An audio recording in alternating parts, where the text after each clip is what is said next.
5 years had passed since the day humans stopped begging, and the galaxy looked nothing like it had before. The Galactic Council building where humans had once crawled on their bellies asking for scraps now served as the headquarters of the human hegemony. The same chamber where aliens had laughed at human suffering now echoed with alien voices pleading for mercy. President Jiwan sat in the chair that had once belonged to the purple alien leader who had dismissed human requests with cruel, first laughter.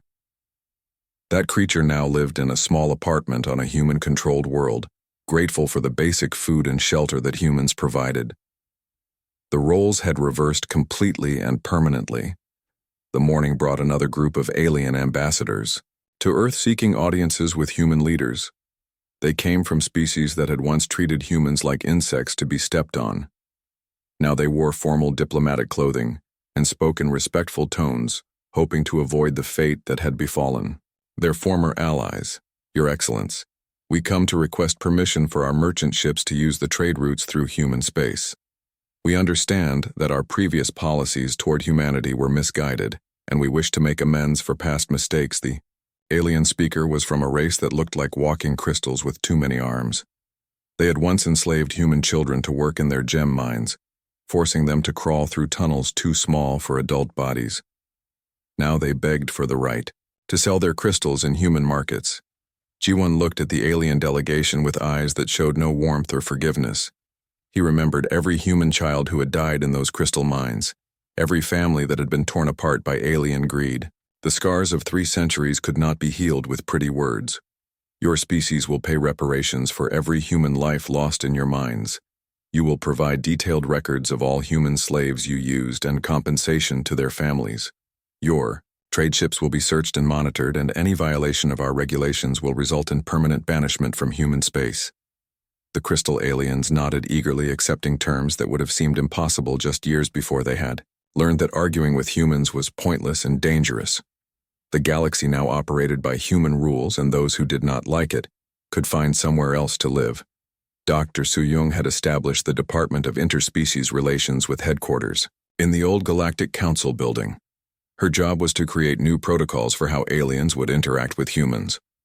The basic principle was simple: humans would never again be treated as inferior to any other species. The new education programs required all alien children to study human history in their schools. They learned about the centuries of oppression and abuse that had led to the current situation. The message was clear and unmistakable. Never again underestimate humanity or face the consequences young. Hyejin now served as Director of Colonial Security, overseeing human expansion into territories that had once been forbidden. The worlds that had banned humans now competed to attract human settlers, offering tax breaks and special privileges to encourage human immigration. She walked through the streets of New Busan, a city built on a planet that had once posted signs saying humans not allowed. The alien natives now worked in human businesses, served human customers, and followed human laws. The transformation was complete and irreversible. Engineer Minji had been promoted to Chief Technology Officer of the human hegemony, finally able to implement her innovations without alien interference. Her designs now powered the fastest ships in the galaxy, and her weapon systems protected human colonies from any remaining threats. The alien species that had stolen human technology for centuries now came to human research facilities as students and apprentices. They paid enormous fees for the privilege of learning from the minds they had once dismissed as primitive. The irony was beautiful and satisfying. Human colonies thrived on worlds that had been declared off-limits for centuries. The populations grew rapidly as humans finally had access to the resources and opportunities they had been denied. The standard of living for humans increased dramatically, while alien prosperity declined. Commander Jamin now led the Human Intelligence Service with agents on every inhabited world in the galaxy. The network he had built during the war years had evolved into the most effective spy organization in galactic history. Nothing happened anywhere without humans knowing about it. Some alien groups still plotted rebellion in secret meetings on distant worlds. They whispered about the old days when they ruled the galaxy and dreamed of somehow returning to power. But their plans never progressed beyond wishful thinking, because human agents always discovered them first, the conspirators. would simply disappear in the night, leaving no trace behind except empty beds and scared families. The message was clear to everyone who might consider opposing human rule. Resistance was futile and dangerous. The humans who had once been hunted now did. The hunting Admiral Do-hyun commanded the largest fleet in galactic history. With ships built from the best technology of dozens of different species, human shipyards worked around the clock, producing vessels that were faster, stronger, and deadlier than anything aliens had ever imagined. The sight of human warships in orbit around a planet was enough to ensure complete cooperation from local governments. Alien military leaders who had once been proud warriors now trembled when they received messages from human fleet commanders. Captain Ji-won often visited the memorial, built for humans who had died during the centuries of oppression. The names of millions of victims covered walls that stretched for kilometers, telling the story of suffering that had finally ended. The memorial served as a reminder of why human dominance was necessary. Alien tourists came to visit the memorial in small groups, walking quietly through the halls, reading the names and learning about the price of underestimating humanity. Some of them wept as they realized the extent of their species' guilt and the suffering that had been inflicted.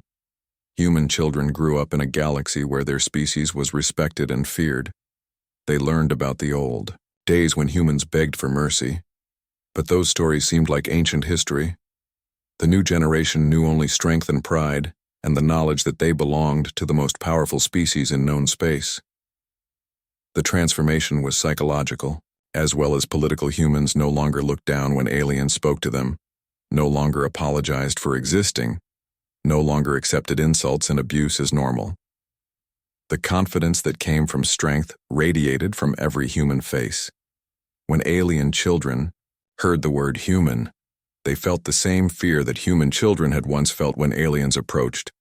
The circle was complete, and justice had been served. The species that had shown no mercy received none in return. The day humans stopped begging and started getting feared had become the most important date in galactic history. It marked the end of one age and the beginning of another. The galaxy belonged to humanity now, and everyone else lived there by human permission. President Ji-won looked out at the stars from his office window, knowing that human ships patrolled every corner of space. The message was simple and clear. Humans were no longer the prey. They were the apex predators, and the galaxy would never forget that lesson again. News of the human uprising spread through every corner of the galaxy like fire through dry grass. Alien species that had ruled over humans for centuries suddenly found themselves looking over their shoulders and jumping at shadows. The creatures they had dismissed as harmless pets had shown their true nature as apex predators. Admiral Do-hyun commanded the second wave of human attacks from his flagship that had once belonged to an alien warlord. The ship was 3 times larger now after human engineers improved its design and weapon systems. He looked out at his fleet of captured alien vessels, each one crewed by humans who had nothing left to lose and everything to gain. The aliens had made their ships with one fatal flaw: they never expected the crew to turn against the commanders. Human workers had been maintaining alien fleets for decades, learning every system, every weakness, every way to take control when the time came. Now those same ships were weapons pointed at. Their former masters. Do-hyun received reports from across his fleet as human crews took their ships into battle against alien defense forces. The irony was perfect. Aliens were being destroyed by their own technology, operated by the humans they had. Treated like slaves, the hunters had become the hunted, and the prey had grown teeth on the bridge of his command ship. Do-hyun watched as alien colonies that had once banned humans now sent desperate messages asking for protection from human fleets. The same worlds that had posted signs saying no humans allowed were now begging humans not to attack them. Dr. Soo-young sat in her research station, analyzing the psychological impact of the human uprising on alien populations. She had spent 20 years studying how different species thought and behaved. Always her work had been used to help aliens understand humans better, so they could control them more easily. Now she used that same knowledge as a weapon against the aliens. The data showed that most alien species had never experienced real fear before. They had always been the predators, never the prey. Their entire civilization was built on the assumption that they were superior to everyone else, especially humans. The psychological shock is devastating, Soo-young explained to Admiral Do-hyun through the communication system. These species have never known what it feels like to be hunted by something stronger and smarter than they are. Humans have lived with that fear for centuries, which made us stronger. Now they are learning what fear really means across the galaxy. Alien news networks tried to control the story about human attacks. They called humans savage and unnatural creatures who had broken the sacred laws of civilized behavior. But the truth was spreading faster than their lies, and propaganda could cover it up. The truth was simple. Humans were not just winning battles, they were winning them easily, using captured alien technology and superior tactics. Everything the aliens had believed about human weakness and stupidity was proving to be wrong. Humans had always been the smartest species in the galaxy. They just had not been allowed to show it. Captain Ji-won received a message from the Galactic Council requesting immediate negotiations. The same purple alien leader who had laughed at human suffering now wanted to talk about peace treaties and mutual cooperation.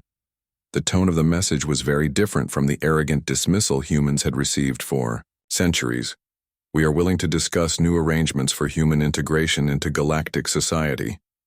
Perhaps we were too hasty in our previous decisions regarding human requests for aid and recognition. We believe that reasonable beings can find solutions to these current difficulties. Ji-won read the message to his staff, and they all laughed at the careful words that tried to avoid admitting how wrong the aliens had been. The time for talk was over. Humans had tried diplomacy for 300 years and been treated like garbage. Now they would speak in the only language aliens seemed to understand. Admiral Do-hyun launched attacks on alien military bases across 12 star systems. His human crews flew with precision and coordination that shocked alien defenders. The bases had been built to intimidate other alien species, but humans approached warfare differently than any species the aliens had faced before. Where other species relied on brute force and superior numbers, humans used intelligence and creativity. Human pilots flew in patterns that confused alien targeting systems. Human engineers found weaknesses in alien defenses that no one had ever noticed before. Human commanders made decisions faster than alien leaders could react on. The planet Zerion Prime. The Alien Military Academy had trained officers from dozens of species for 200 years. It was considered the finest military school in the galaxy, with instructors who had never lost a battle. The academy taught that humans were useful as mechanics and laborers but had no talent for warfare. Captain Ji-won landed on Zerion Prime with a single battalion of human soldiers and captured the entire academy in 4 hours. The alien instructors who had spent their careers teaching that humans were weak found themselves prisoners of the species they had dismissed. The irony was not lost on anyone. The alien students at the academy were from warrior races that prided themselves on military excellence. They had been taught that combat was about strength and aggression and advanced weapons, but humans showed them that real warfare was about thinking faster and adapting quicker than your enemy. Young Hye-jin, who had started as a civilian leading food riots now, commanded her own ship in Admiral Do-hyun's fleet. She had learned to fight because survival demanded it, and discovered she had a natural talent for military strategy. Her youth and inexperience became advantages because she had no preconceived ideas about how battles should be fought. The aliens sent their best generals against her, expecting easy victory over a human child. But Hye-jin used tactics that no military academy taught because they came from human creativity and desperation. She won battles that should have been impossible, turning alien confidence into alien terror. Dr. Soo-young analyzed the reports coming in from across the galaxy and found patterns that excited her. Every alien species was responding to human attacks in predictable ways based on their psychology and history. This information became intelligence that human commanders used to stay ahead of alien responses. The species that had always been predators were paralyzed by fear when they became prey. The species that relied on technology panicked when humans turned their own machines against them. The species that valued honor and tradition could not adapt when humans ignored the rules of civilized warfare. Most importantly, the aliens were learning that humans were not just another species to be cataloged and controlled. Humans were something new and dangerous that did not fit into their understanding of how the galaxy worked. The realization was spreading that humans might be the most dangerous species anyone had ever encountered. Admiral Do-Yun stood on the bridge of his flagship, watching alien fleets retreat rather than face human forces in battle. The psychological victory was as important as the military one. Aliens, who had never known defeat, were discovering what it meant to be afraid. The awakening was complete. The galaxy now understood that humans were not begging for scraps anymore. They were taking what they wanted, and no alien force seemed capable of stopping them. The age of human submission was over and the age of human dominance had begun. The galaxy had turned upside down in ways that no one could have imagined just months before alien colonies that had once posted signs saying, "Humans not welcome," now begged for human protection from other human fleets. The roles had completely reversed and the former masters were now the ones running in fear. Commander Jamin patrolled the Outer Rim territories where desperate alien refugees fled in stolen cargo ships and broken-down transports. They were trying to escape the expanding, human-controlled zones, hoping to find somewhere safe to hide. These same aliens had once hunted humans for sport and entertainment. His patrol ship was sleek and fast-built from the best parts of a dozen different alien vessels that human engineers had captured and improved. The crew was made up of humans who had once been slaves on alien mining stations and research facilities. Now they wore uniforms and carried weapons and commanded respect from species that had treated them like animals. The communication system buzzed with a distress signal from an alien transport ship that was breaking apart in the vacuum of space. Commander Jamin could have ignored the call and let the aliens die like they had done to humans so many times before. But humans were different from their former oppressors. "We have wounded on board, please help us, our life support is failing. We have children with us." The alien voice was desperate and afraid. Jamin recognized the species. It was one of the races that had used human slaves in their crystal mines, working them to death in toxic environments. The irony was not lost on him that they were now asking humans for mercy. Prepare for rescue operations, but keep weapons ready. Jamin ordered his crew, "We save them because we are better than they ever were to us, but we do not trust them, and we do not forget what they did." Soldier Yuna had been tracking a group of alien war criminals across 12 star systems for 8 months. They were the ones who had tortured human prisoners during the occupation of New Sol Colony, making videos of human suffering for alien entertainment. These monsters thought they could hide among the refugee populations, but they had underestimated human persistence and memory. Yuna never forgot a face, never gave up on a hunt, and never stopped until justice was served. She had learned patience from years of being hunted herself. Now she was the hunter, and her prey was running scared. The war criminals had tried everything to escape her. They changed their appearance, bought new identities, moved from planet to planet, and hired alien mercenaries for protection. Nothing worked because Yuna was relentless, like a force of nature that could not be stopped or reasoned with. He found them on a backwater moon, hiding in an abandoned mining facility.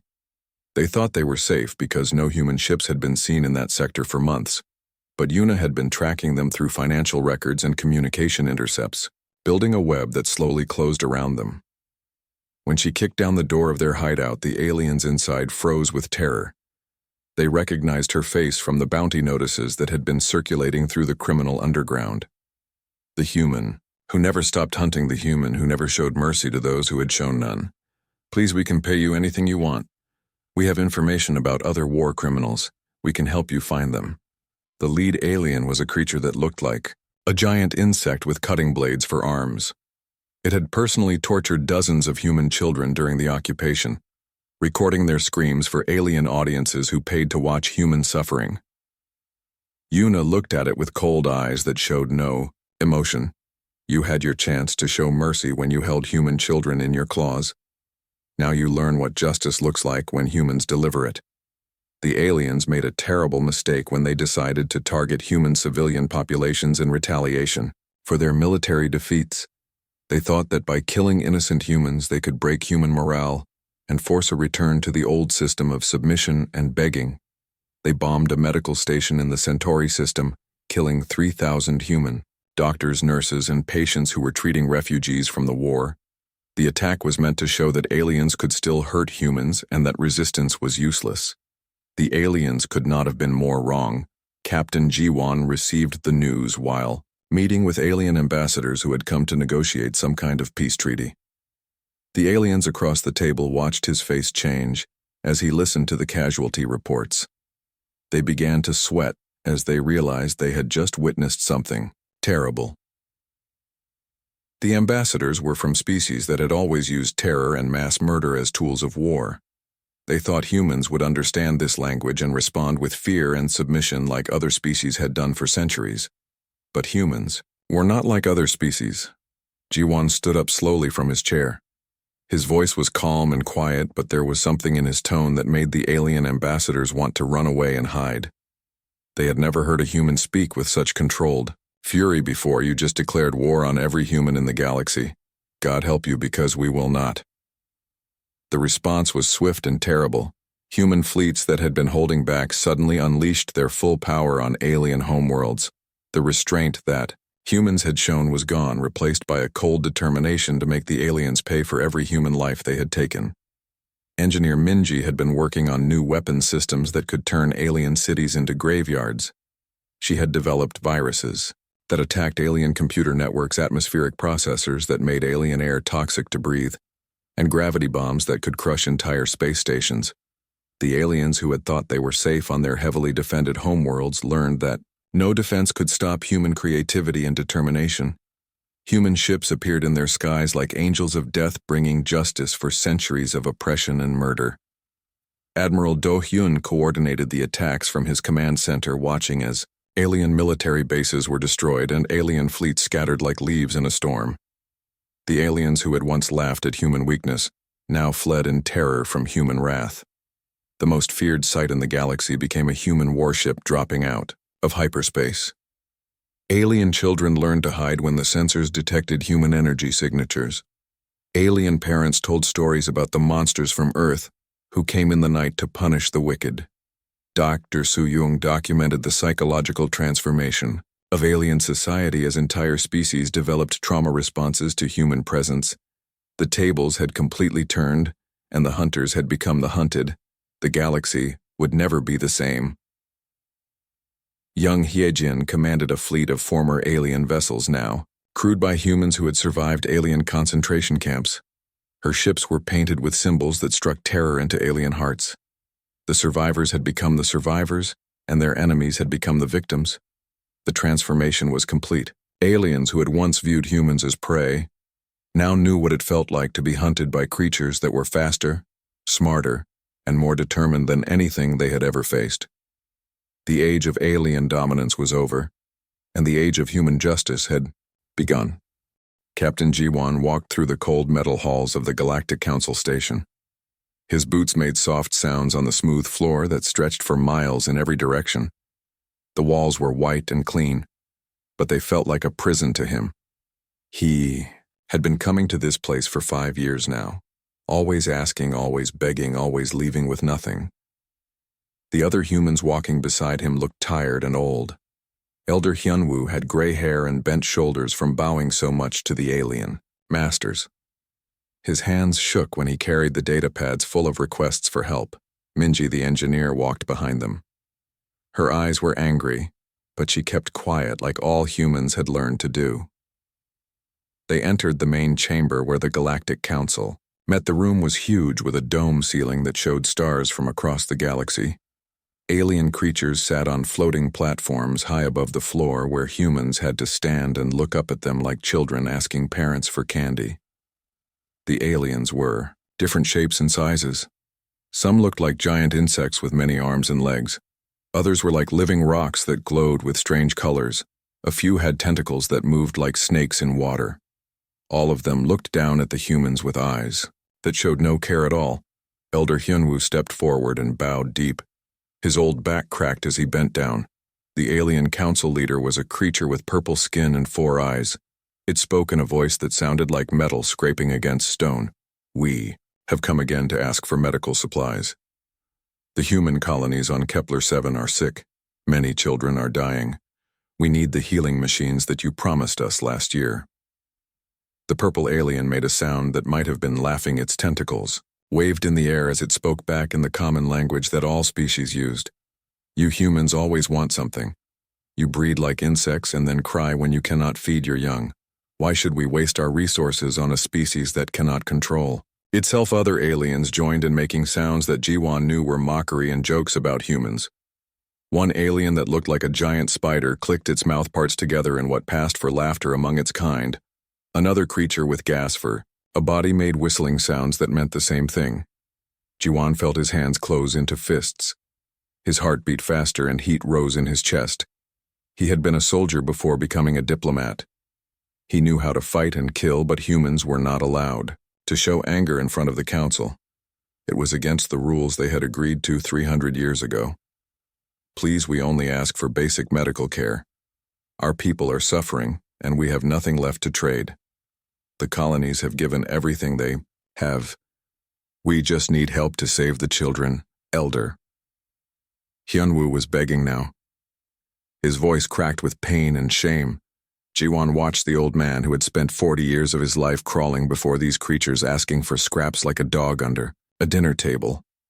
The purple alien leader waved a tentacle and the floating platform moved closer to where the humans stood. Its 4 eyes looked down at them with something that might have been amusement. You humans never learn. You think the galaxy owes you something because you exist. You are weak. You are stupid. You contribute nothing of value to galactic civilization. Perhaps if fewer of you survived, it would be better for everyone. The words hit Jiwan like physical blows. He looked around the chamber at the other aliens who were nodding and making agreeing sounds. Some were pointing at the humans and making gestures that needed no translation. They thought humans were trash. Something to be thrown away. Behind him, Jiwan heard Minji make a small sound of pain. She had designed the star drive systems that half the alien ships used, but the patents had been stolen and given to alien companies. Her inventions kept the galaxy moving, but she got no credit and no payment for her work. The council meeting went on for 2 more hours. The aliens rejected every request for help. They turned down food aid for the starving colonies. They refused to send construction materials for the damaged space stations. They even said no to allowing human ships to dock at alien trading ports. Elder Hyunwoo kept bowing and asking and being told no. His voice got quieter each time until he was almost whispering. The other humans in their group stood with heads down looking at the floor, like they had been trained to do since childhood. Finally, the purple alien made a gesture that meant the meeting was over. The humans were dismissed like servants who had brought the wrong food to a party. They walked out of the chamber in silence, with nothing to show for their trip except more shame and humiliation. In the transport ship flying back to human space, Jiwan sat alone looking out at the stars that surrounded them. There were millions of worlds out there, and humans were allowed to live on only a few dozen of them. The rest belonged to other species who had claimed them first or taken them by force. Elder Hyunwoo sat in the back of the ship holding his head in his hands. The old man had given his whole life to diplomacy and peaceful negotiation. He believed that if humans were patient and respectful, the aliens would eventually treat them fairly. But 40 years of begging had gotten them nothing except contempt. Minji was at her computer terminal running calculations and checking supply lists.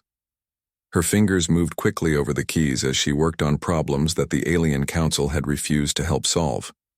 She was trying to figure out how to make medical equipment from spare parts, and Junk Jiwan made a decision that would change everything. He activated his personal communication system and began sending encrypted messages to every human colony, every space station, every ship that carried people of his species. The message was short, but it carried more power than any weapon. We stop begging tomorrow. We take what we need. No more asking for permission. No more bowing and scraping. We are done being treated like animals by creatures who should fear us instead. Tell everyone you know. The time for change has come. The responses started coming back within hours from across the galaxy. Human captains and colony leaders and ordinary people who were tired of being treated like garbage. They had been waiting for someone to say what they all felt inside, someone to give them permission to fight back. Captain Jiwan looked at the messages filling his screen. Messages from millions of humans who were ready to stop begging and start taking what belonged to them by right of intelligence and strength, and will to survive. The galaxy had no idea what was about to hit them. The day humans stopped begging and started getting feared was about to begin. 3 weeks after Captain Jiwan sent his message across the galaxy, something amazing happened. Human ships that had been working for alien companies suddenly turned against their masters. The attacks came at the same time in 50 different star systems. Nobody expected it because humans had always been peaceful and obedient. Engineer Minji sat in the control room of a mining station far from Earth. She had spent months secretly installing special programs in the alien computer systems. The aliens trusted humans to fix their machines because humans were good with technology, but they never thought humans would use that trust as a weapon. When Jiwan's signal came through her hidden communication device, Minji smiled for the first time. In years, she pressed a button and watched as every alien ship in the system suddenly lost control of their engines and weapons. The backdoor program she had planted took over the ship's computers and locked out the alien crews. The alien captain of the mining operation was a creature that looked like a walking tree with too many branches for arms. It started making loud screeching sounds when its ship stopped responding to commands. The other aliens on the station began running around, in panic as their equipment shut down one by one. Minji spoke into the communication system using the voice of authority she had never been allowed to use before. This station now belongs to humans. All alien personnel report to Cargo Bay 3 for processing. Any resistance will be met with force. The humans on this station are no longer your workers. They are your new masters. Captain Jiwan led the main attack on the Galactic Council supply depot that stored medical equipment and food for 12 star systems. His small fleet of human ships looked old and beaten compared to the shiny alien vessels that guarded the depot, but looks could be deceiving and the aliens were about to learn that lesson the hard way. The alien defense commander was confident that his advanced ships could easily destroy the approaching human fleet. He had 40 ships against Jiwan's 15, and his weapons were newer and more powerful. What he did not know was that humans had been studying alien battle tactics for 300 years, learning every weakness and mistake. Jiwan gave the order to attack, and his ships moved in patterns that confused the alien defenders.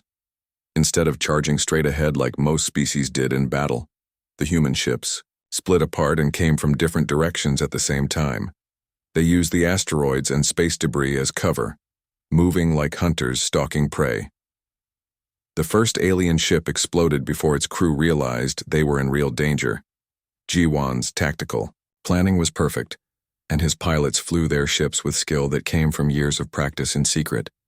The aliens had grown soft and lazy from centuries of easy victories over weaker species. Within 2 hours, the battle was over. The alien fleet was destroyed or captured, and the supply depot belonged to humans. Jiwan walked through the storage areas looking at mountains of medical supplies that could have saved thousands of human lives. The aliens had been letting humans die while keeping medicine locked away in warehouses. At the research facility on Proxima Station, scientist Seojun led a team of human researchers in taking control of the alien laboratory. The aliens had been using human prisoners as test subjects for dangerous experiments. They also had stolen every major human invention of the past century and claimed credit for the discoveries. Seojun had worked at this facility for 10 years, watching aliens torture his people and steal his ideas.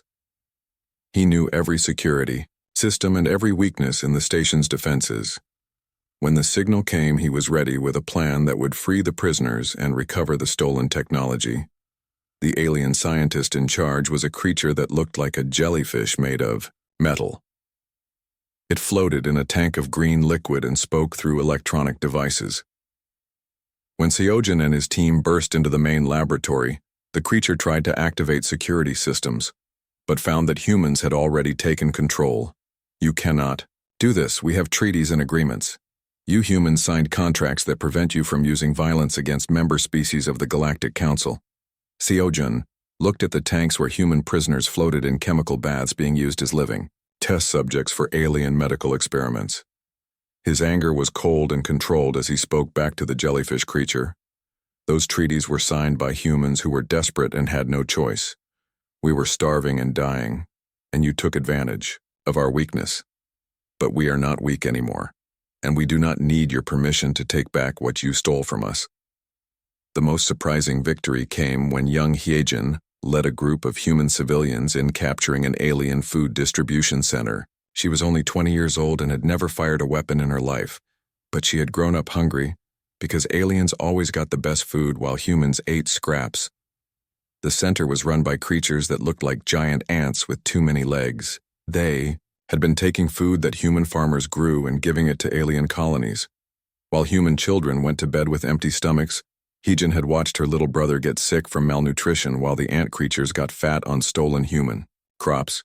She walked into the center with 50 other human civilians and told the ant creatures that they were now under human control. The aliens laughed at first because humans had never shown violence before. They thought this was some kind of joke or mistake. But when Hyejin showed them the weapons her people carried and the determination in their eyes, the laughter stopped.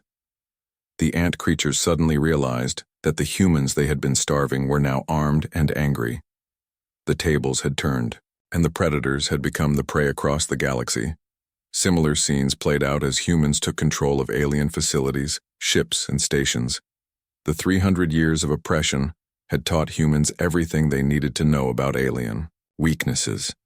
Now they used that knowledge like a weapon against their former masters. News of the human attack spread faster than light through the galactic communication networks. Alien leaders who had never worried about humans before, suddenly, found themselves facing a species that had been hiding its true nature. The creatures they thought were weak pets had revealed themselves to be the most dangerous hunters in known space. The uprising was not random violence, but a carefully planned operation that showed human intelligence and organization.